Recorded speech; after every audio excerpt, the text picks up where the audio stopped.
मध्य प्रदेश में ओबीसी वर्ग को 27% आरक्षण मिलेगा या फिर 14% आरक्षण ही जारी रहेगा। इस बारे में फैसला जल्द आ सकता है। हाईकोर्ट के विश्वसनीय सूत्रों के मुताबिक फैसला 1 या 2 दिन में ही आने की संभावना है। हालांकि अदालत की तरफ से फैसले की कोई आधिकारिक तारीख घोषित नहीं की गई है, लिहाजा फिलहाल ये समय सीमा संभावित ही मानी जा रही है। फिर भी इस बहाने से अगर हम देख रहे हैं तो इस मामले की शुरुआत 19 मार्च 2019 को हुई थी। मुख्य याचिका WP 5901/2019 आशिता दुबे वर्सेस मध्य प्रदेश राज्य है। इसी याचिका में 27% ओबीसी आरक्षण को चुनौती दी गई थी। 19 मार्च 2019 को कोर्ट ने मामले में नोटिस जारी किया था, साथ ही ओबीसी आरक्षण को लेकर अंतरिम व्यवस्था भी बनाई थी। अदालत के रिकॉर्ड में इस मामले के साथ कई दूसरी याचिकाएं भी जुड़ी हैं। 2021 के हाईकोर्ट के आदेश में भी 14% ओबीसी आरक्षण से ज्यादा नियुक्तियों पर रोक की व्यवस्था दर्ज है। मामले की सुनवाई के दौरान तारीख कई बार बदली, लिहाजा केस की दिशा भी बदलती गई। जनवरी 2024 में सुप्रीम कोर्ट के आदेश के बाद हाईकोर्ट में सुनवाई पर असर पड़ा। इसके बाद कई याचिकाएं सुप्रीम कोर्ट तक पहुंच गईं। अगस्त 2024 में कुछ मामलों को सुप्रीम कोर्ट ट्रांसफर करने की प्रोसेस भी हुई। 2026 में सर्वोच्च अदालत के निर्देश के बाद मामला फिर से जबलपुर हाई कोर्ट आ गया। इसके बाद हाई कोर्ट ने विवाद के लिए विशेष डिवीजन बेंच बनाई। 23 मार्च और 2 अप्रैल को भी इस मामले की सुनवाई हुई। अप्रैल में कुछ याचिकाओं में बदलाव और दस्तावेज को लेकर सुनवाई टलती रही। 13 और 14 मई को फिर सुनवाई हुई। 16 मई को मामले को आगे की सुनवाई के लिए रखा गया। बाद में एडवोकेट आदित्य सांघी की गैर मौजूदगी के कारण सुनवाई 24 जून तक टल गई।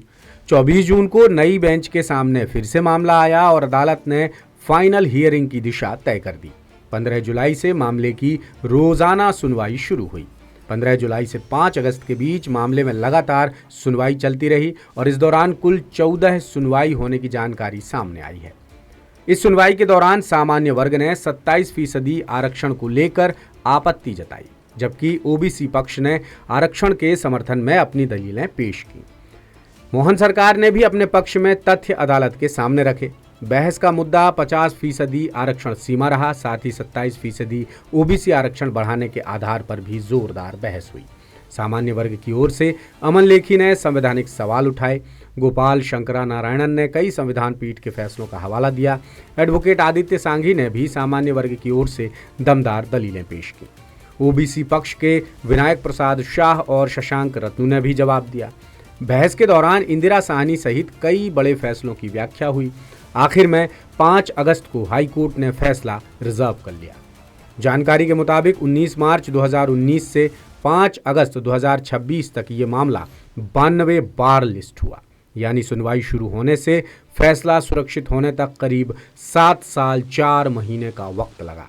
इस दौरान बेंच बदली और कई बार सुनवाई आगे बढ़ती रही।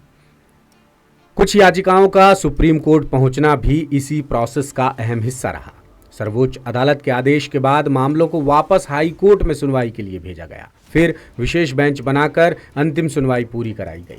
फिलहाल फैसला सुरक्षित है और सबसे बड़ा सवाल यही है कि 27% ओबीसी आरक्षण पर अदालत क्या फैसला सुनाती है। अब ये मामला केवल एक आरक्षण प्रतिशत तक सीमित नहीं रह गया, बल्कि इसका सीधा संबंध मध्य प्रदेश की अहम भर्तियों और चयन प्रक्रियाओं से भी हो गया है। 2019 में जारी बदलाव से ओबीसी आरक्षण 14% से बढ़ाकर 27% कर दिया गया था। इससे कुल आरक्षण 50% से बढ़कर 63% होने की स्थिति बनी। इसी बदलाव को हाईकोर्ट में चुनौती दी गई। 2021 के हाईकोर्ट के आदेश में भी विवाद का यही संवैधानिक सवाल दर्ज है। अब फैसले से लंबित भर्तियों और आरक्षण व्यवस्था को लेकर स्थिति बहुत जल्द साफ होने की उम्मीद है। हालांकि अंतिम असर अदालत के फैसले की भाषा और निर्देशों पर निर्भर होगा। सूत्र बताते हैं कि फैसला अगस्त में ही आ सकता है। हालांकि फिलहाल कोई आधिकारिक तारीख सामने नहीं आई है, लेकिन फैसला रिजर्व होने के बाद प्रदेश में इंतजार तेज हो गया है। 7 साल से ज्यादा समय से चल रहे विवाद पर अब अंतिम तस्वीर सामने आने वाली है।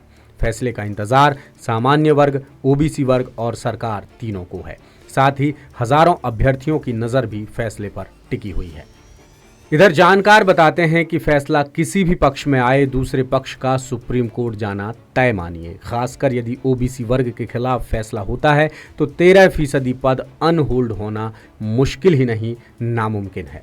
सरकार खुद सुप्रीम कोर्ट चली जाएगी और यदि ओबीसी के पक्ष में फैसला आता है तब जरूर सरकार जल्द पद अनहोल्ड करके संबंधित कैटेगरी में बांट सकती है। आपको क्या लगता है, कमेंट करके जरूर बताइए। लेटेस्ट, इन्वेस्टिगेटिव और इन डेप्थ खबरें देखने के लिए ज्वाइन कीजिए द सूत्र का व्हाट्सएप चैनल, सब्सक्राइब कीजिए यूट्यूब चैनल, लाइक कीजिए फेसबुक पेज और पढ़ते रहिए www.daसूत्र.com।